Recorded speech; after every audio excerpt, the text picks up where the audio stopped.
Hormuz bo'g'ozida tijorat kemalari harakati deyarli to'xtadi. Neft narxi yana o'sishda davom etmoqda. Ma'lumotlarga ko'ra, AQSh va Eron o'rtasidagi keskinlik kuchayishi ortidan Hormuz bo'g'ozi orqali tijorat kemalari harakati keskin kamaygan. 15-iyul kuni 23 ta kema o'tgan bo'lsa, 16-iyulda 8 taga tushgan. 17-iyul kuni esa soat 16:00 holatiga ko'ra birorta ham tijorat kemasi bo'g'ozdan o'tmagani aytilmoqda. Shu fonda Brent nefti narxi yana o'sib, barreli $87 dan oshdi. Shuningdek, Yevropa bozorida dizel yoqilg'isining ulgurji narxi rekord darajaga yetgani qayd etilmoqda.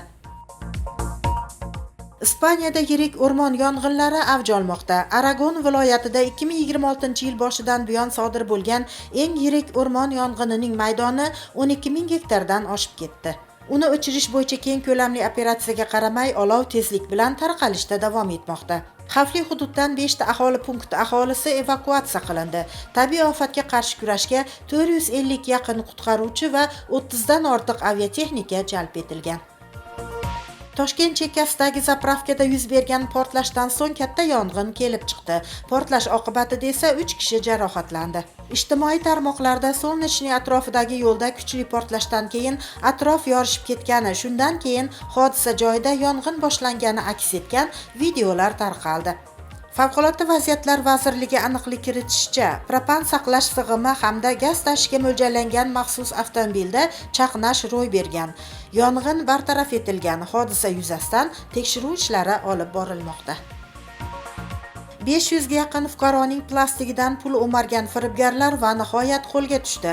Ma'lumotlarga ko'ra, Xorazmda faoliyat olib borgan uyushgan firibgarlar guruhi 500 ga yaqin fuqaroning plastik kartasidagi pullarni yechib olgan. Ular orasida andijonlik jabrlanuvchilar ham bo'lgan. Firibgarlar Andijon kiberjinoyatlarga qarshi kurashish xodimlari tomonidan qo'lga olindi. O'zbekiston bo'ylab odamlarni aldab, plastik kartalardan pul o'g'irlayotgan kiber firibgarlarga qarshi kurash davom etmoqda.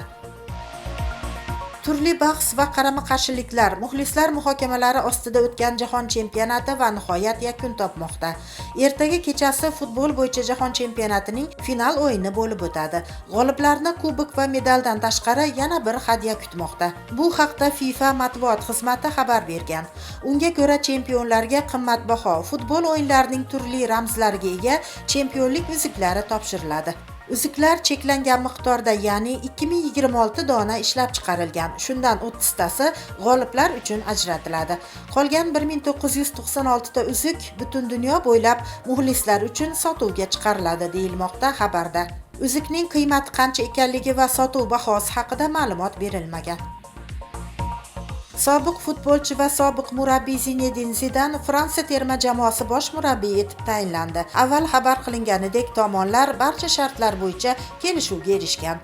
Shartnoma 4 yillik. 54 yoshli mutaxassis terma jamoani Millatlar Ligasi, Yevropa chempionati va navbatdagi jahon chempionatida boshqarib boradi. O'zgidromet 18-20 kunlari havo harorati 45 darajaga, ba'zi joylarda 48 darajagacha chiqishi haqida xabar bergandi.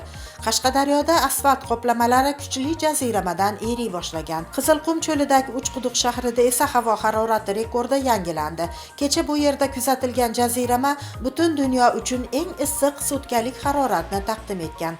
Eslatib o'tamiz, o'rtacha sutkalik havo harorati +41 daraja. Anomal issiq ta'sirini kamaytirish maqsadida shaharlarda suv sepish ishlari olib borilmoqda. Aholining salomatligini asrash hamda jazirama ta'sirini yumshatish maqsadida shahar ko'chalari va ko'p qavatli uylar atroflariga maxsus texnikalar yordamida suv sepilyapti. Mazkur tadbirlar havodagi chang miqdorini kamaytirish, yo'l qoplamasi haroratini pasaytirish va fuqarolar uchun yanada qulay muhit yaratishga xizmat qiladi. Suv sepish ishlari belgilangan reja asosida shahar hududlarida issiq havo me'yorlashguniga qadar davom ettirilishi rejalashtirilgan.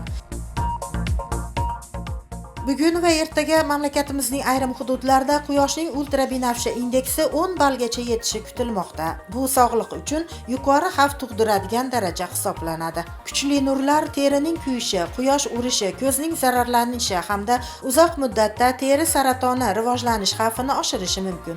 Shuningdek, immunitetning pasayishi va terida qizarish, toshma yoki pufakchalar paydo bo'lishiga sabab bo'ladi. Mutaxassislar kunduzgi 11 va 16 lar oralig'ida imkoni qadar quyosh ostida uzoq yurmaslik, bosh kiyim va quyoshdan himoyalovchi ko'zoynak taqish, soyabondan foydalanish, yopiq va yengil kiyimlar kiyishni tavsiya etmoqda.